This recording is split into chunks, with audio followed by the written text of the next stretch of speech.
선교지 갔을 때 어떤 청년이 선교지 갔다 온 이후에 이런 고백을 한번 했습니다. 잘 모르던 사회고 낯선 사회라 할지라도 하나의 말씀이고 하나의 영 안에서 비전을 같이 꿈꾸고 있으면 잘 몰라도 한 마음을 가질 수 있다는 것을 이렇게 깨닫게 되었다. 그리고 마음이 편하게 대화할 수 있어서 너무 좋았다. 그걸 보면서 자기가 깨달은 것이 있다고 합니다. 결국은 이런 사람을 세워야 되는 거구나. 그래서 우리가 선교지 가서 이 말씀과 이 동일한 영 안에 걷고 있는 분들과 만났을 때는 비록 자연적으로 함께하는 시간이 적었다 할지라도 그렇게 마음이 편하고 생각과 생각이 통하는 그런 아름다운 만남을 가졌던 기억이 있습니다. 여러분, 성경에는 아주 재밌는 사건들이 나오는데 그렇게 원수 같았다가도 예수님을 죽이는 일들에 있어서는 원수였지만 당일에 친구가 되었던 빌라도와 헤롯이 있었습니다. 아무리 낯설어도 비전과 말씀이 같다면 여러분 함께 동행할 수 있고 오늘 처음 만났다 하더라도 여러분들은 아주 기쁨과 즐거움으로 깊은 교제를 나눌 수가 있습니다. 제가 이렇게 태국에 있는 김민성 선교사님 잠시 들어오셔가지고 태국 현지에서 일어나고 있는 사역의 이야기를 듣는데 그렇게 재밌고 흥미진진하고 즐겁더라고요. 예, 그렇다고 하잖아요. 신약교회에 대해서 하나님께서 세우신 유기적 교회에 대해서 성도들이 어떻게 세워지고 그들이 어떻게 재생산하고 충성된 사람이 또 다른 사람을 말씀을 가르치고 삶을 온전케 하는 그 일들의 현장을 듣는데 시간 가는지 모르겠더라고요. 너무너무 재밌고 즐거웠습니다. 여러분, 삶이란 게 그렇습니다. 동일한 비전과 동일한 꿈을 가지고 있는 사람과 함께 동행하는 것이 얼마나 즐겁습니까? 명절도 그렇지 않을까요? 동일한 비전, 동일한 영, 동일한 말씀을 가진 분들이 때마다 만나면 그 명절이 얼마나 기쁠까? 그래서 우리 가족이 구원받아야 되고 우리 아버지, 어머니, 우리 형제들, 우리 형수님, 형님 예수 믿고 구원받고 이 복음 안에 돌아올 날을 우리 기대하십시다. 그리고 그들과 함께 이 믿음의 교제를 진하게 나눌 그날을 원하십시다. 아멘. 씨앗은 심으면 열매를 맺습니다. 이것이 믿음의 삶입니다. 방글라데시 갔는데도 너무 좋았던 것은 처음 만난 형제들이고 청소년들인데 이들이 이 새로운 가족반 메시지와 성경 말씀들을 같이 나누고 있고 아 하면 아로 알아듣고 하면 어로 알아듣는 걸 보면서 너무 기쁘고 즐거웠던 기억이 있습니다. 할렐루야. 우리가 이 은혜의 복음에 배를 탔습니다. 이 은혜의 복음이 얼마나 능력입니까? 로마서 1장 16절에 얘기합니다. 내가 복음을 부끄러워하지 아니하노니 이 복음은 모든 믿는 자에게 구원을 주는 하나님의 능력이라. 아멘. 예, 이 복음은 믿으면 능력이 됩니다. 믿으면 새롭게 보이는 거예요. 말도 바뀌고 생각도 바뀝니다. 이것을 가리켜서 사도 바울은 사도행전 20장 24절에 이렇게 얘기합니다. 나의 달려갈 길과 주 예수께 받은 사명, 내 인생에 부르심이 있다는 거예요. 곧 은혜의 복음을 증언하는 일을 마치려 하면은 나의 생명을 조금 더 귀하게 여기지 않겠다. 무슨 복음이라고 그래요? 은혜의 복음입니다. 여러분, 내가 노력해서 얻은 복음이 아닙니다. 하나님이 값없이 베풀어 주신 선물, 호의가 바로 은혜 아닙니까? 바로 이 은혜의 복음을 받았기 때문에 저와 여러분이 내가 잘나서 얻은 것도 아니고 내가 능력이 많아서 이걸 이룬 것도 아니고 하나님의 은혜라는 것들을 저와 여러분들이 고백하고 있습니다. 전 인생에 있어서 너무 큰 기쁨의 만남이 세 가지가 있습니다. 첫 번째는 예수를 믿었던 그 만남. 죽었던 인생에 새롭게 태어났죠. 어린 때였지만 저희 동네 권사님이 예수의 복음을 전거해 주셔가지고 너무너무 감사합니다. 그분은 제가 평생 잊지 못해요. 천국에 가서도 다시 만났을 때 그분께 넙죽절을 하면서 너무 고맙다고 얘기할 그분입니다. 지금 살아계십니다. 고향에 계십니다. 두 번째는 2009년도 이 복음을 만난 그날, 김종현 최선희 목사님 부부를 통해서 진짜 좀 제가 복음을 잘 몰랐던 것 같아요. 진짜 이 복음이 믿는 자에게 능력을 준다는 것을 그때 깨달았습니다. 복음이면 되는구나. 만족할 수 있구나. 그리고 인생이 항상 새롭게 변화될 수 있구나. 예수 믿는 삶이 불행한 삶이 아니구나.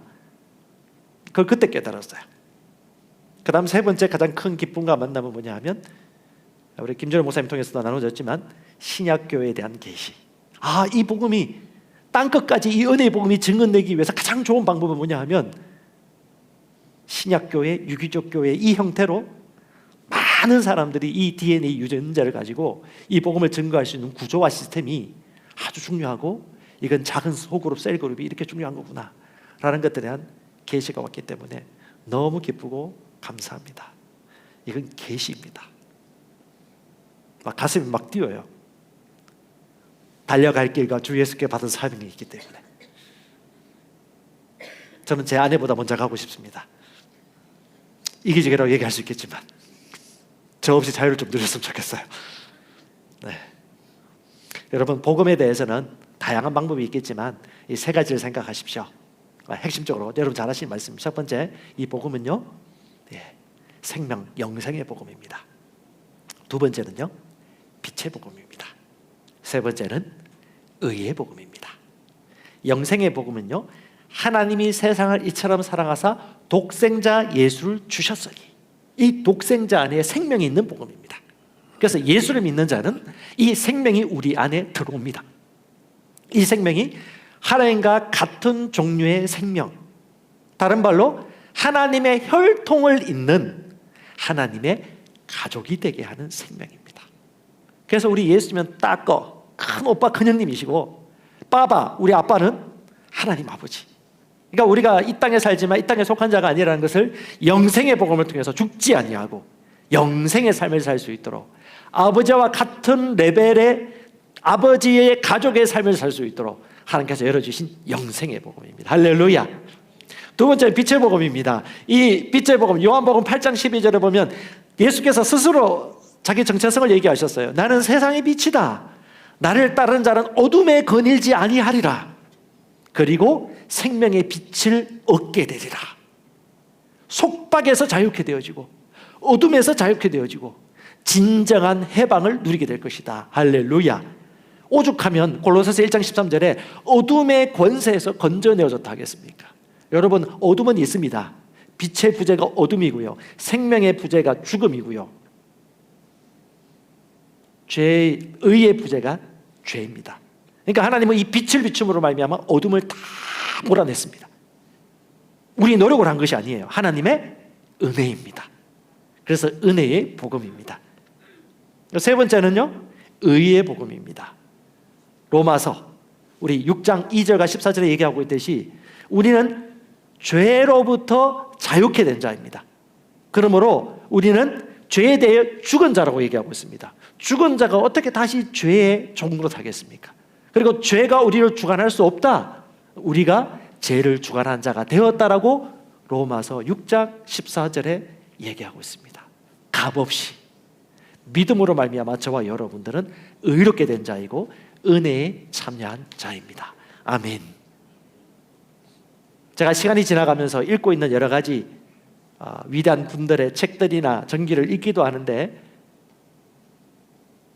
초대 문화부 장관이었던 이효령 씨 같은 경우는 여러분 잘 아실 것입니다. 소철하신 지 좀 되셨는데요, 싸움닭이라고 불렸던 분입니다. 그리고 1988년 우리나라 올림픽 첫 번째 할 때 그 모든 걸 총괄하시고 예술적인 문화 아이템을 통해서 우리나라에 아주 큰 영향을 미치신 분, 축소지향의 일본인이라든가 새로운 언어적 개념들을 아주 탁월하게 펼치신 문학인이기도 하신데요, 이분이 예수를 믿게 된 사연은 아마 여러분 잘 아실 것입니다. 많은 문인들이나 많은 사람들이 의심했어서 이분이 예수 믿은 거 맞나? 지적으로 동의한 건 아닐까? 그분의 따님이 이민아 목사님이십니다. 두 분 다 지금 하늘의 나라에 계십니다. 그분께 세례 주신 조영교 목사님도 지금 하늘나라에 계시고 다 지금 하늘나라에 계십니다. 이분들에 대한 일화가 2019년도인가 그분이 돌아가시기 전에 CBS 대담에서 그런 걸 인터뷰한 적이 있었어요. 자기가 예수 믿고 난 후에 깨달은 것이 있다. 여러분, 치유하면 힐링이라고 하죠. 힐링이라는 단어가 실전 두 가지 의미가 이 안에 다 포함되어 있다고요. 하나는 질병, 하나는 건강. 건강과 질병이 다른 단어가 아니고 동일한 언어에서 어원에서 나온 건데, 즉 질병이 있음으로 말미암아 건강이 있는 것이다. 똑같다는 거예요. 빛이 있음으로 말미암아 어둠과 대비되는 것이고, 생명이 있음으로 말미암아 죽음과 대비되는 것이고, 의가 있음으로 말미암아 죄와 대비되는 것이죠. 그래서 이것이 복음인 것입니다. 원래는 죄도 죽음도 어둠도 있지 않아야 될 것인데 인간이 자유의지로 죄를 선택함으로 말미암아 죄를 지음으로 말미암아 죄가 들어왔고 정죄감과 죄책감이 들어왔고 어둠이 들어왔고 불의가 들어오고 죽음이 오게 된 것입니다. 그래서 그분이 그런 얘기를 해요. 구원의 기쁨 때문에 나는 예수를 믿는다. 사람들이 그 대답을 보면서 깨달았습니다. 이분은 진정했습니다. 구원의 기쁨이 있기 때문에 난 예수를 믿는다. 그것이 어떤 억만금의 돈을 주고 어떤 사상의 사상가가 그걸 주장한다 할지라도 그것을 이해할 수 있을까요? 그리고 예수 믿고 난 이후에 행복이 무엇인지 깨달았다.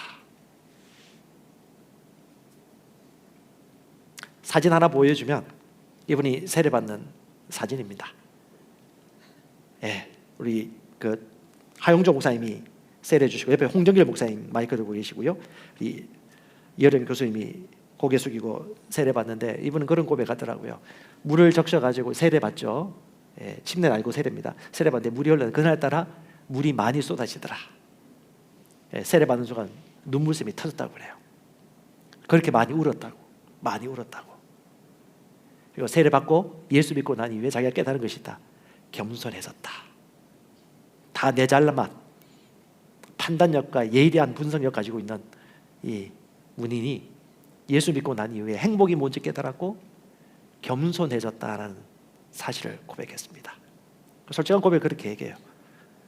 이민아 목사가 여러분 아시겠지만 이혼하시고 암투병하시고 소천하셨는데 그 암투병하고 고통스러울 때 그 딸이 죽어가는 그 모습 보면서 아버지의 마음이 얼마나 찢어질까요?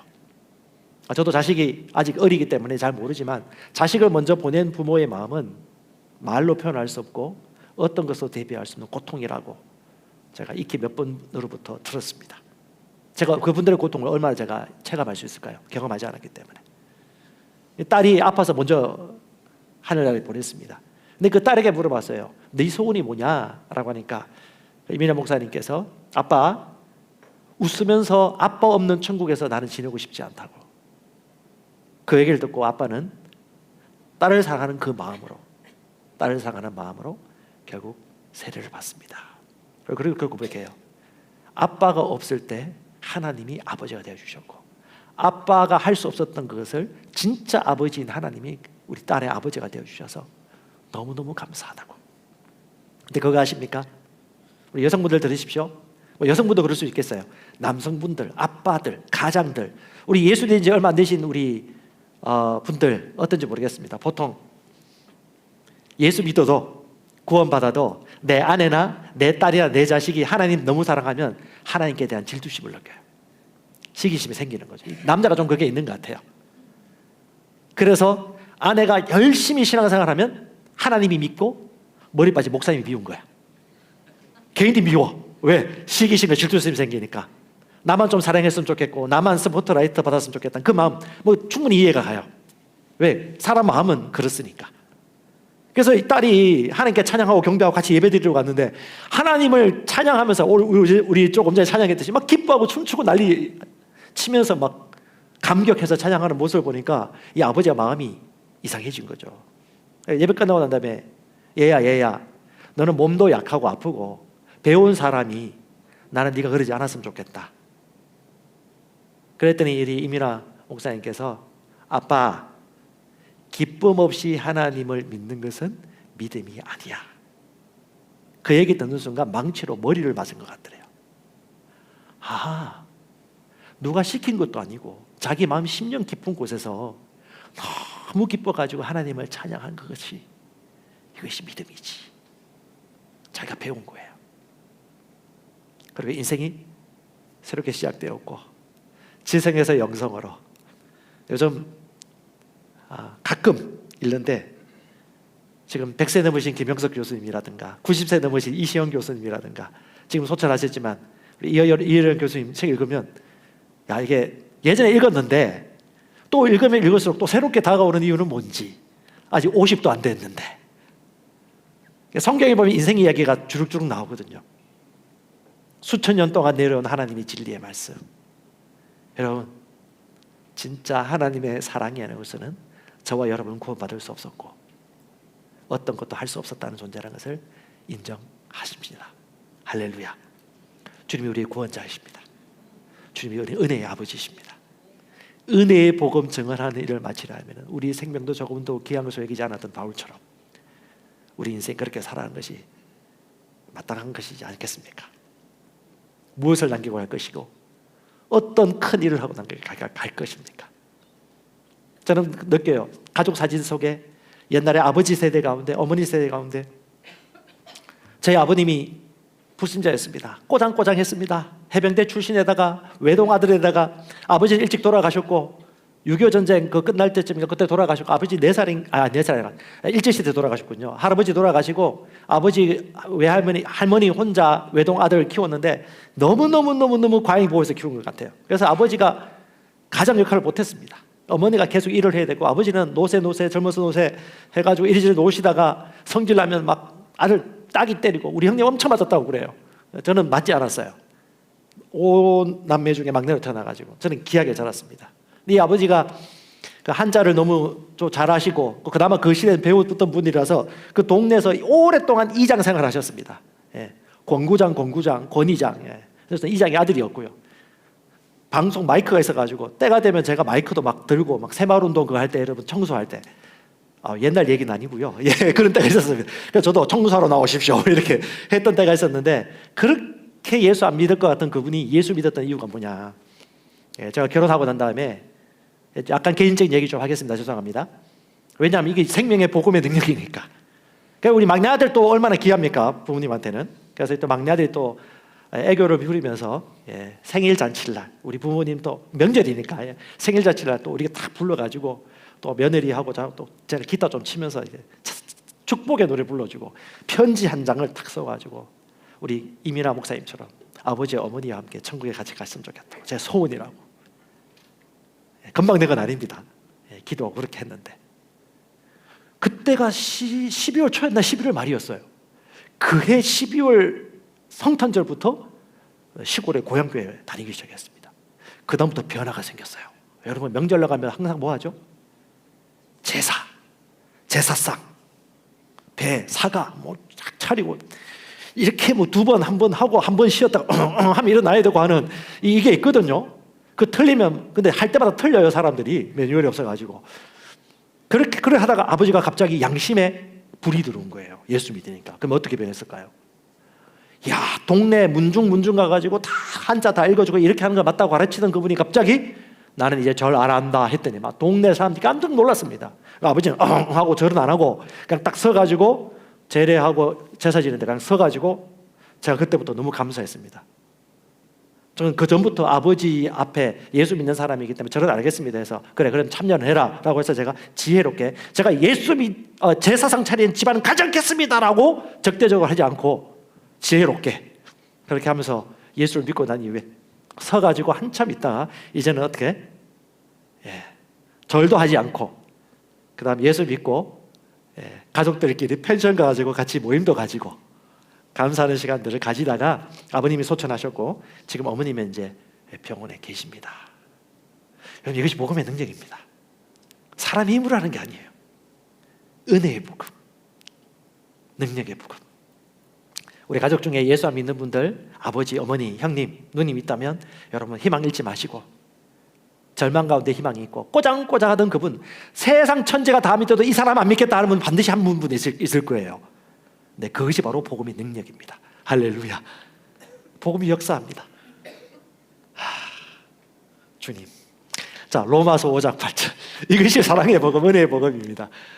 복음은 생명을 살립니다. 자, 로마서 5장 7절에 보면 하나님이 이런 말씀입니다. 의인을 위해 죽는 자가 겨우 있을까 말까. 선한 사람을 위해 죽는 자가 조금 있을까 말까 한데 우리가 아직 죄인 되었을 때에 그리스도께서 우리를 위하여 죽으심으로 하나님께서 우리를 위한 자기의 사랑을 확증하셨느니라.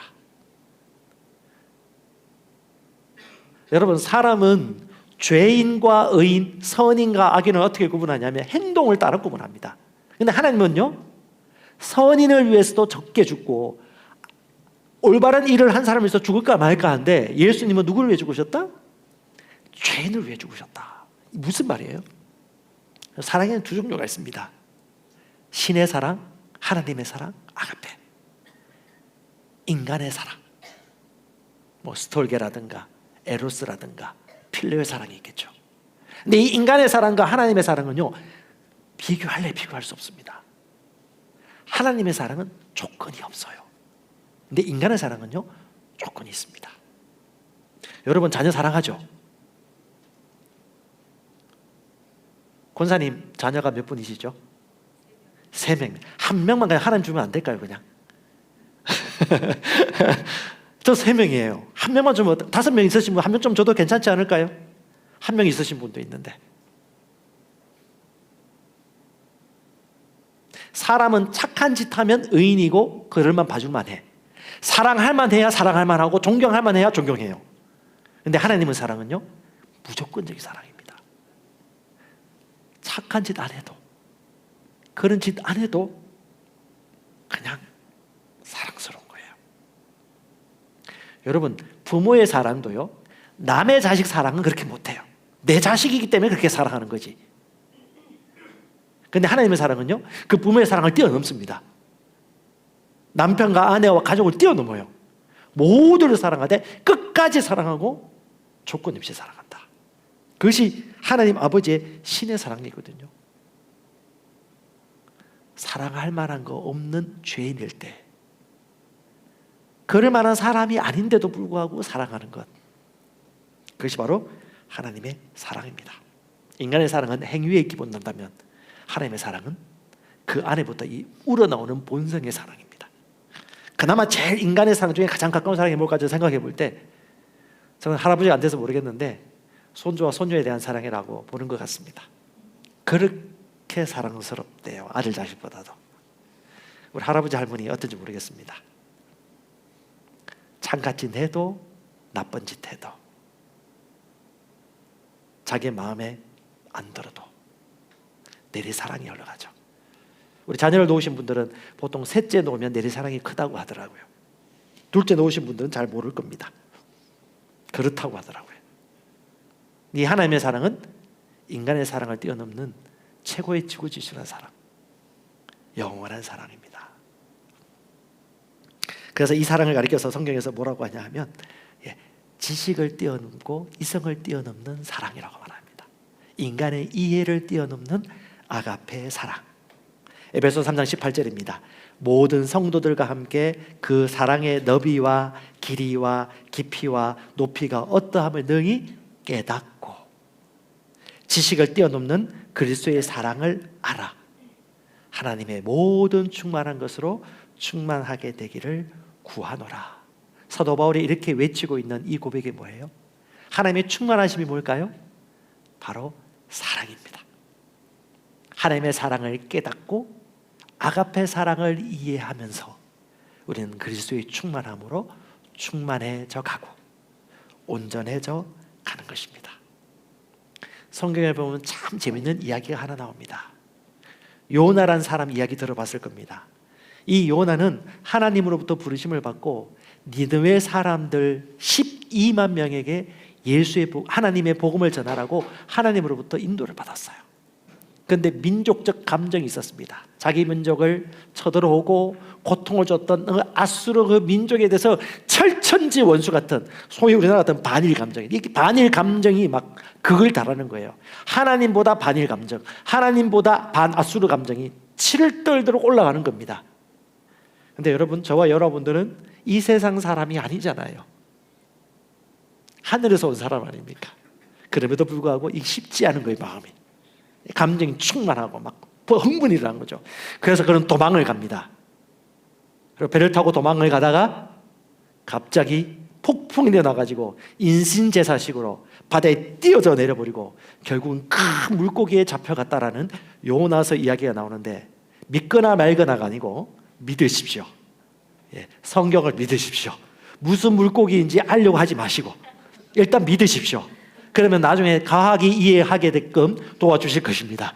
그리고 바다 물고기 속에 들어갔어요. 그러면 또 이제 과학적 사고를 하고 있는 분이 고민을 합니다. 바다 물고기 속에 들어서 어떻게 이산화탄소가 가득하고 독소가 가득한데 살아 있을 수 있냐라고. 그걸 일단 접어놓으시고, 하나님의 말씀이 성령의 감동으로 써놨으니까 그 물고기 뱃속에 3일 동안 금식하면서 기도하다가 하나님이 은혜로 말미암아서 내뱉어 줍니다. 그리고 물고기 뱃속에서 나와서 아수르 그 땅 12만 명의 사람들에게 3일 길을 다녀야지 복음을 전할 수 있는 것인데 하루 길 동안 엄청 기분 나빴어요. 겨우겨우 막 끌려가지고 어쩔 수 없이 내가 살려줬으니까 하나님이 말씀 따르겠습니다, 순종하겠습니다 라고 억지로 가서 3일 길을 하루 길 동안 길게 다니면서 회개하라 회개하라, 하나님이 심판하신다, 하나님을 믿으라고 하루 길 동안 복음을 전하고 난 다음에 이 12만 명의 니느웨 왕과 성이 다 회개하고 무릎 꿇고 하나님하고 회개하는 거예요. 놀라고 자빠질 일이죠. 이런 일이 일어날 수 있다니까요. 진짜 이게 신기한 이 세상 일들입니다. 그래서 그들이 회개하고 돌아오니까 막 배알이 꼬이는 겁니다.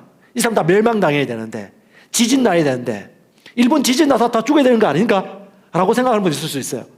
그런 마음이 배알이 꼬인 거예요. 예수 믿어도 죽고 싶어서 햇빛 내리쬐는 곳에 갔는데, 근데 갑자기 하룻밤 사이에 박넝쿨이 오르는 겁니다. 박넝쿨이 쫙 자라더니 그늘을 만들어주는 거예요. 여러분 이스라엘 가보면 아시겠지만 그렇게 뜨겁고 그렇게 건조하고 그렇게 힘들어요. 박넝쿨이 있으니까 이 그늘에 가면 그렇게 시원하거든요. 더위에 가면 엄청 뜨겁고요. 이 박넝쿨 주니까 너무 좋아. 성경에 보니까 매우 심히 기뻤더라고 합니다. 얼마 감사해요. 은혜의 선물 아닙니까? 갑자기 넝쿨이 나와가지고 덮어주니까. 그리고 그 다음날 갑자기 해가 뜨는데 벌레 한 마리가, 무슨 벌레인지 모르겠어요, 이 벌레가 다 갉아먹은 거예요. 햇빛 직사광선 내리쬐는 겁니다. 그때 심히 분노합니다. 그때 하나님이 이렇게 말씀합니다. 여러분 하루 사이에 천국과 지옥이 오갔죠.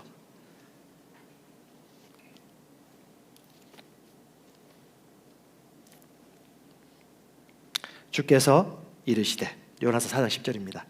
네가 수고하지도 않고 네가 씨를 뿌려서 자라게 하지도 아니한 박넝쿨 곧 하룻밤 사이에 났다가 하룻밤 사이에 없어진 그 박을 네가 불쌍히 여겼거늘 오른손과 왼손을 분간하지 못하는 자가 12만 명이 넘고 또 많은 가축이 있는 저 큰 도시 니느웨를 내가 아껴야 하지 않겠느냐 하시니라. 여러분 인간은 그렇습니다. 대저 자기밖에 몰라요. 내 가족밖에 모르고 내 것만 챙기려고 해요. 이것이 뭐예요? 인간의 사랑입니다. 근데 하나님의 사랑은요, 저 12만 명, 저 죽어가는 영혼, 불쌍한 영혼을 향한 아버지의 사랑. 하나님은 그의 행동보다도 그 영혼들이 다 구원받기를 누구보다도 원하십니다. 그래서 모든 족속으로 가서 제자를 삼아라, 은혜의 복음을 증언해라고 우리에게 부르심의 소망을 주시는 것입니다. 어차피 시간 되면 저와 여러분들은 하늘나라에서 다시 재회하게 될 것입니다. 잘 하셔야 돼요. 서로 또 봐요. 행복하죠? 여러분 하나님은 모든 영혼들이 구원받기 원하십니다. 인간의 만성질환이 있습니다. 정죄감, 죄책감, 죄의식, 결핍과 비교의식, 두려움과 믿음 없음. 하지만 선하신 하나님은 인간을 향하여 선한 계획을 가지고 계십니다. 그분은 정죄감과 죄책감 대신 의를 주길 원하십니다. 그분은 결핍과 비교의식 대신 부요함을 주길 원하십니다. 그분은 두려움 없이 사랑을 주시고, 그분은 믿음 없이가 아니라 우리에게 굳건한 믿음을 주기를 원하십니다. 아멘. 그것이 아버지시고 그것이 아버지의 사랑의 행위입니다. 왜? 너무너무 사랑하기 때문에. 이것이 살아갈 인간의 최고의 길이기 때문에. 그래서 그분께서는 요한 1서 3장 1절에 이런 사랑을 우리에게 베풀었다고 고백하고 있습니다. 같이 한번 읽어보십시다. 보라, 아버지께서 어떤 사랑을 우리에게 베푸사 하나님의 자녀라 일컬음을 받게 하셨는가. 우리가 그러하도다. 그러므로 세상이 우리를 알지 못하면 그를 알지 못함이라. 아멘. 그러니까 하나님이 우리를 사랑하셔서 사랑을 베풀어 주셨는데, 우리가 사랑을 모르면 하나님을 모르는 거예요. 예배를 많이 드리고 찬양을 많이 하고 헌금을 많이 하고 아무리 주일 성수를 많이 한다 할지라도 사랑을 모르면 하나님을 모르는 것이라고 우리에게 얘기해 주는 것입니다. 왜냐하면 하나님은 사랑 자체이시거든요. 하나님은 사랑이 많은 분이 아니라 사랑 그 자체이시고 그 본성 자체이십니다. 그래서 우리가 사랑의 아들의 나라에서 태어난 자라고 주님께서 얘기하시는 것이죠. 우리가 사랑하는 만큼 하나님을 아는 것이고, 사랑하지 않는 만큼 하나님을 모르는 것이다. 주께서 어떤 은혜를 베푸셨습니까? 주님이 우리에게 베푸신 은혜 너무너무 큽니다. 오늘 말씀 제가 이제 얘기할 텐데, 여러분 이걸 마음에 새기십시오. 그리고 오늘 고백하십시오. 고백합시다. 너는 내 아들이다. 예, 시편 2편 7절입니다. 여호와께서 내게 이르시되 너는 내 아들이다. 오늘 내가 너를 낳았도다. 여러분, 부모의 사랑 넘어있는 아버지의 사랑입니다. 낳았다. 내가 너를 낳았다. 너 내 족속이다. 하나님이 가만 놔두실까요? 두려워하고 염려하고 불안할 필요가 없습니다. 하나님이 가만 안 놔두세요. 근데 주님이 가장 마음 아파하는 게 뭐냐? 하나님 자식인데도 불구하고 하나님을 아버지라고 생각하지 않고 혼자 근심 걱정하면서 인생의 모든 짐을 짊어지고 혼자 그 힘들게 걷고 있는 모습 보면 아버지 마음이 너무 아파요. 왜? 내가 네 아버지인데. 두려워하지 말고 염려하지 말고 수고하고 무거운 짐자들아 내게 와라. 내게 오라고. 왜 혼자 걷니? 왜 혼자 힘들어하니? 여러분, 인간의 병은 대부분 마음의 병입니다. 근심의 병이고 외로움의 병이고 고통의 병입니다. 근데 여러분, 진리를 알면 뭘 알게 됩니까? 혼자가 아니거든요. 외롭지 않거든요. 그분이 우리 힘이 되시고 도움이 되시고 오른손이 되시고 내가 너와 영원히 함께 하겠다고 말씀하시지 않으셨습니까? 아멘. 그럼 우리가 믿음의 부재일 뿐이지 능력이 없는 것이 아닙니다. 하나님은 우리의 아버지시고 우리를 낳으셨습니다. 자친 아버지. 아니, 우리 권자, 우리 육신의 아버지보다 더 진짜 우리 아버지. 할렐루야. 내가 너를 낳았다. 고백합시다. 내가 너를 낳았다. 너를 낳았다. 아멘. 사도행전서 13장 33절. 하나님이 예수를 일으키사 우리 자녀들에게 이 약속을 이루게 하셨다 함이라. 시편 2째 편에 기록한 바와 같이 너는 내 아들이라 오늘 내가 너를 낳았다. 어떤 분이 거기 보고하다가 내가 너를 낳았다 할 때 나는 하나님이 예수님을 낳았다는 말로만 자기 생각했다고. 근데 이번에 예수 선교사학교 공부를 하면서 자기가 깨달았다고. 내가 이 땅에 하나님이 나를 낳게 주셨구나. 난 새로운 피조물이구나. 난 이전과 완전히 다른 존재구나. 그냥 예수 믿고 교회에 다니는 성도가 아니라 하나님의 혈통과 유전자를 부여받은 하나님의 아들이구나. 하나님의 신성에도 동참한 하나님의 아들들이구나 라는 계시가 열려서 그렇게 이 말씀이 감사하다고. 주님 말씀하신 내가 너를 낳았다고. 네 아버지 누구? 하나님 아버지인데 얘 무섭지 않습니까? 최고지 않습니까?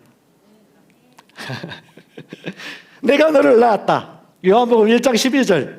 영접하는 자 곧 그 이름을 믿는 자들에게는 하나님의 자녀가 되는 권세를 주셨으니 이는 혈통으로나 육적으로나 사람의 뜻으로 나지 아니하고 오직 하나님께로부터 태어난 자들이라. 우리 아버지로부터 태어난 자입니다. 내가 너를 낳았다. 베드로전서 1장 23절 같이 읽어보십시다. 너희가 거듭난 것은 썩어질 씨로 된 것이 아니요 썩지 아니할 씨로 된 것이니 살아있고 항상 있는 하나님의 말씀으로 태어났느니라. 아멘. 말씀으로 태어났습니다. 영은 말씀이에요. 말씀은 영입니다. 하나님도 영입니다. 말씀에서 태어난 자이기 때문에 말씀을 믿으면 잘 살 수 있어요. 말씀대로 행하면 되는 겁니다. 그리고 말씀의 의식이 내 의식이 되고 말씀이 말하는 대로 내 사고방식을 바꾸면 여러분, 우리는 하나님이 말씀하신 행복한 삶, 건강한 삶을 살 수 있어요. 김준일 목사님이 기도하거나 문자 보낼 때 꼭 쓰는 용어가 뭐냐? 행복이라는 단어를 많이 쓰세요. 저도 그 단어를 좋아하게 돼서 행복. 누구보다도 우리 아버지 하나님이 좋아하시는 게 우리가 행복하게 사는 거. 소유의 행복이 있지 않습니다. 업적의 행복이 있지 않습니다. 인간적인 목표 도달한다고 행복이 있지 않아요. 하나님을 사랑하고 그 사랑으로 살아갈 때 진정한 행복과 만족에 인간이 이룰 수 있습니다. 수많은 철학자들이 그렇게 외쳤던 진정한 이데아, 진정한 로고스, 바로 그분이 바로 하나님 외에는 다른 길이 없습니다. 내가 곧 길이니 나를 믿지 않고는 아버지께 이를 자가 없다. 예수 외에는 다른 길이 없습니다.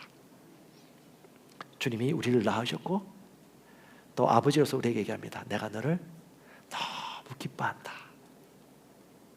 여러분, 하나님 여러분 기뻐하십니다. 정죄감, 죄책감 떨고 버리십시오. 주님이 이렇게 말씀하세요.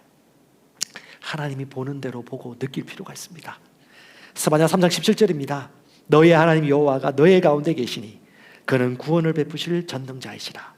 그가 너로 말미암아 기쁨을 이기지 못하시며 너를 잠잠히 사랑하시며 너로 말미암아 즐거이 부르며 기뻐하시리라 하리라.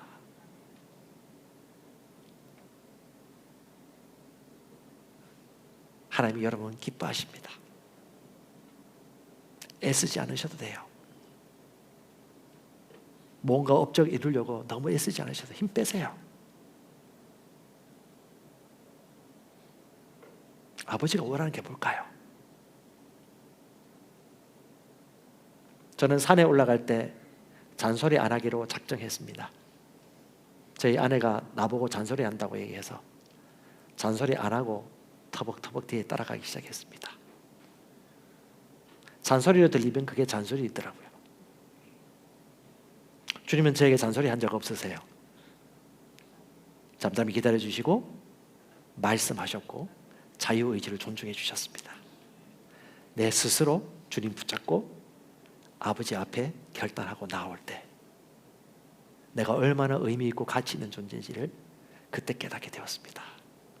혹시 아버지 엄마 때문에 오늘 예배 나오신 청년, 청소년들 자유하십시오. 하나님이 여러분 사랑하시고 여러분을 기대하고 계십니다. 그분은 우리를 사랑하시기 때문에 영원히 함께 하겠다고 약속하셨습니다. 저는 시간이 가면서 느끼는 것은 휴가든 명절이든 어떤 것이든 사랑하는 사람과 함께하는 것이 최고의 사랑이라는 것을 계속해서 깨달아가고 있습니다. 마태복음 28장 20절입니다. 내가 너에게 분부한 모든 것을 가르쳐 지키게 하라. 볼지어다 내가 세상 끝날까지 너희와 항상 함께 있으리라. 하나님에게 주신 약속입니다. 고백합시다. 하나님은 나와 영원히 함께 하십니다. 그러면 떠나지 않으십니다. 외로워할 필요 없어요. 그분이 잠잠히 말씀해 주십니다. 말씀하십니다. 나는 너와 항상 함께 있다.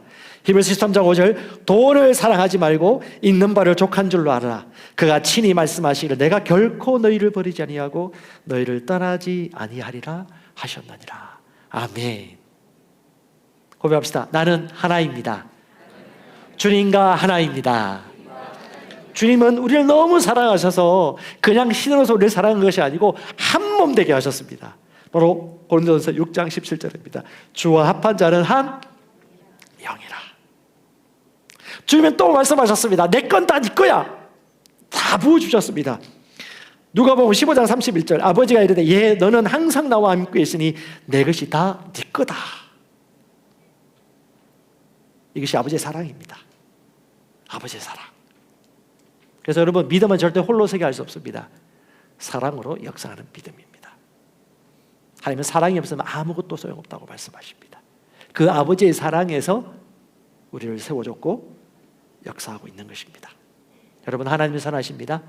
저와 여러분을 향한 선한 뜻을 가지고 계십니다. 선하신 하나님이 우리에게 말씀하십니다.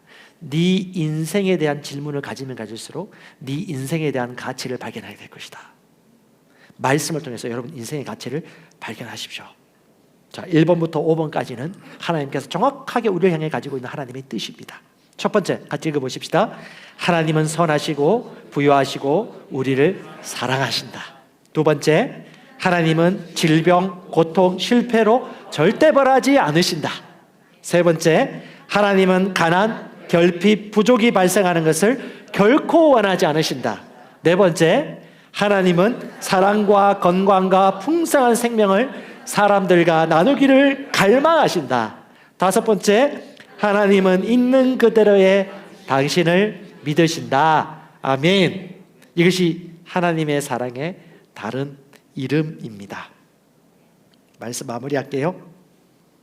여러분 이수영 박사님이 로고테라피를 우리나라에 소개하셨고 의미치료에 대해서 말씀해 주셨는데요. 이 로고테라피의 의미를 어렵게 생각하지 마십시오. 우리 주변에도 보면 한국에도 OECD 국가 중에 자살률 높은 국가입니다. 자살하고 하는 사람들이 자살할 때는 자신을 사랑하지 않아서가 아니라 너무 자신을 사랑하기 때문에 자살을 한다고 합니다. 자살의 반대가 뭐예요? 살자죠. 그러니까 살고 싶은 거예요. 자살하고자 하는 사람들이 보통 세 가지를 걱정하면서 자살에 대해서 고민을 많이 한다고 합니다. 첫 번째, 가족들 때문에. 내가 떠나면 우리 엄마 아빠, 우리 형제 동생 남겨지는 게 너무 두렵고 힘들어서. 두 번째, 내 꿈을 이루지 못한 것 때문에 자살에 대해서 걱정이 된다고 그래요. 그리고 세 번째는 내 존재가 잊혀질까 봐. 그래서 자살의 문턱에 갔다가 자살하다가 그래도 살아야겠다 하시는 분들은 인생의 의미를 붙잡고 다시 이를 악물고 살아가는 것입니다. 여러분, 우리나라가 자살률이 언제부터 높아졌을까요? 잘 살기 시작하면서. 먹고 살기 바쁜 생존의 시대. 그래서 보통 한 6, 70년대 태어난 사람을 후진국에서 태어난 대한민국 사람이라고 얘기하고요. 70년대 후반부터 2001년까지 중진국에서 태어났다. 그래서 2002년생 이후는 선진국에서 태어난 존재이기 때문에 완전 다른 족속으로 봅니다. 우리나라에서. 사고방식이 달라요. 우리 스타벅스 커피 하나라도 이걸 어떻게 먹느냐고 후진국에서 태어난 우리 인생 선배들 얘기하는데 2002년생 이후로는 이해가 안 되는 거죠. 라떼는 말이야. 그건 라떼고요. 다른 족속입니다. 근데 뭐요? 후진국이나 중진국 때 태어난 사람들은 자살률이 낮았어요. 근데 우리나라 지금 자살 높은 이유가 뭐예요? 너무 부여하고 인생의 의미와 가치에 대해서 남모르게 이를 악물면서 살아온 고난과 고통이 없었어요. 왜? 다 가지치게 해주고 다 도와주니까. 과잉보호죠.